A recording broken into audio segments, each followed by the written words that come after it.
Hey More Than Fades fan, my name is Sierra. I'm a licensed barber out of Oklahoma City and I drop content to help barbers grow in their careers. I'm super excited because we'll be starting a haircut series where we break down popular haircuts, and in today's video we'll be talking about bald fades, so let's get right to it. So bald fades are an extremely important and foundational haircut.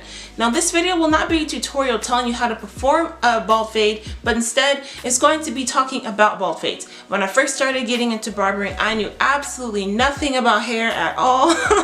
I had gone to a barbershop maybe a few times, and when I was trying to look for information on bald fades and tapers and so on, all these videos assumed I already knew what they were. So I thought I'd make a video to help fill in the gaps for people who are completely at zero and people who are actually performing cuts in a shop. Now bald fades are extremely important because many other haircuts incorporate a bald fade. So bald fades characteristically are completely bald at the base. So they'll be bald literally from ear to ear.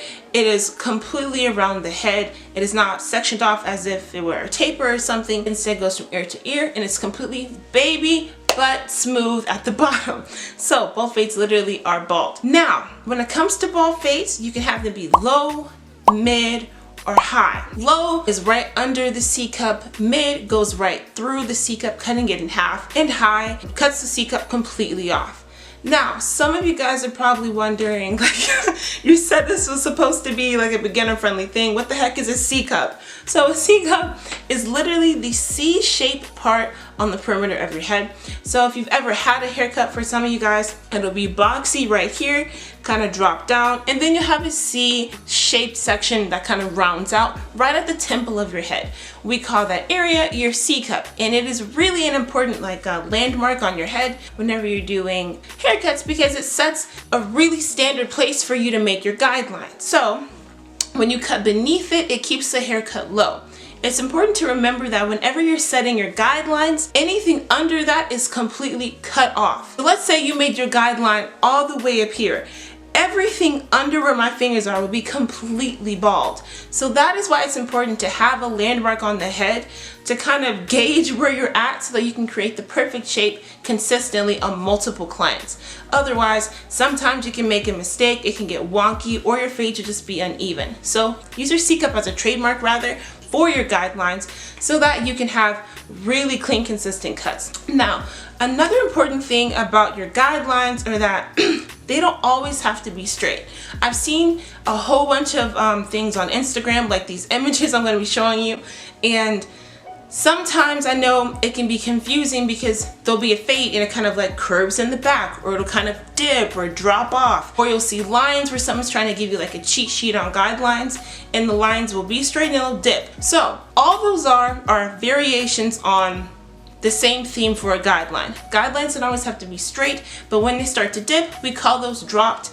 So it would create a dropped fade because your guidelines determine your haircuts.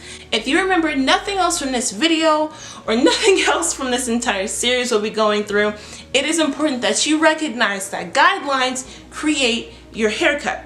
So if you have a guideline and it kind of dips in the back, the entire haircut will be dipped in the back. So don't be freaked out when you see pictures of fades that look a little bit like that, or whenever you see diagrams of guidelines that kind of look dipped.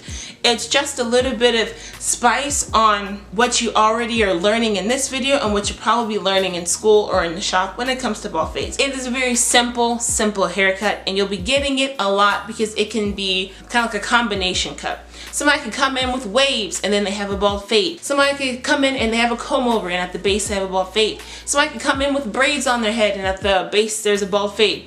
If somebody comes in and they have a man bun, they could have super long hair, or they could have a buzz cut on top, or they could have a mohawk. All these things at the end of the day have bases of bald fades. When I say bases, it's literally bald here and transitions to whatever they have on top. You can have multiple hair textures, curly, straight, wavy, throughout the day, who want a different style of bald fade, but it's all still the exact same thing. You're going to use probably at your highest a 3-guard, and then you're going to transition all the way down to the skin. Anything above a 3-guard, you can do clipper over comb, or you can do shear over comb to blend into the top. I very rarely use anything above a 3-guard just because you can save a lot of time just by doing clipper over comb and fading like that. Because essentially your guards are just attachable combs you're putting on your clipper. So save yourself some time and really master the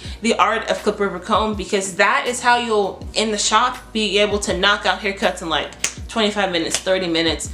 It is a complete time saver. So if you get the opportunity to practice clip over comb, you should, and you're probably getting a lot of opportunities to practice that if you're doing your bald fades. Now that we've broken down what a bald fade is, how you set your guidelines, the fact that they can be mid, low, and high, and we talked about the different ways you can combine your haircuts with bald fades, I now want to say that you really need to be paying attention to the details whenever you're doing your bald fades. Make sure your guidelines are so clean, because it sets the tone for the rest of the haircut. If you set the line over here as a mid and you're not paying attention, and you set the line on this side of the person's head and it's a low, they about to leave lopsided, and nobody wants to leave lopsided. So pay attention to your guidelines and make sure that they are even all the way across, and make sure that they're clean.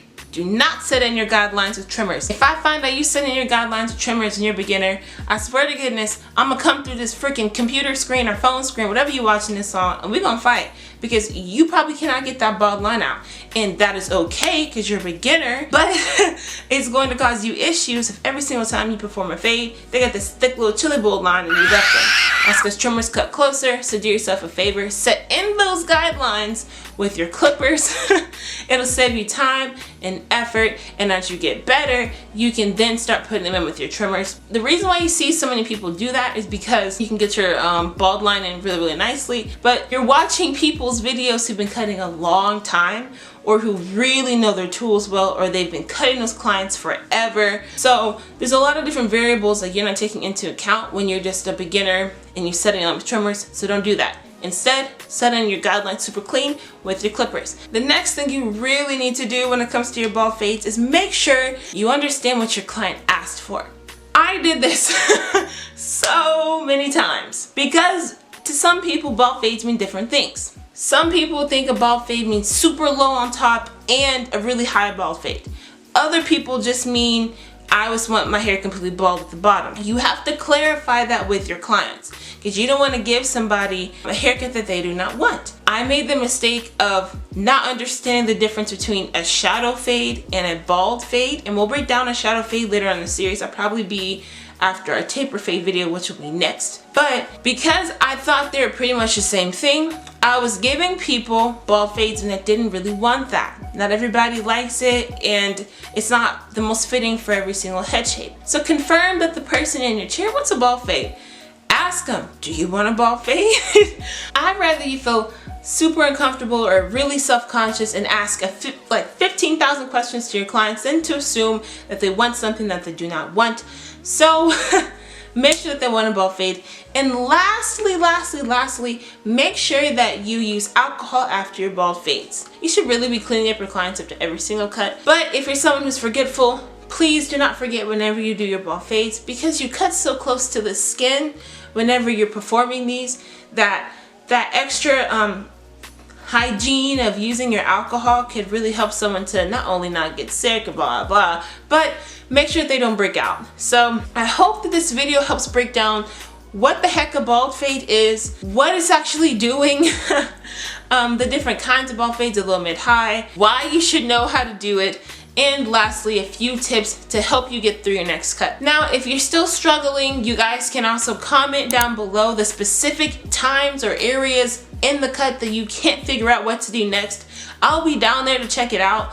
I'll give you whatever information I can share straight directly to you, so don't be afraid to comment whatever problems that you're having. I'm more than happy, I'm excited to help in any way I can. Don't forget to like, comment, and subscribe. And our next video in this series will be over taper fade, so please look forward to that.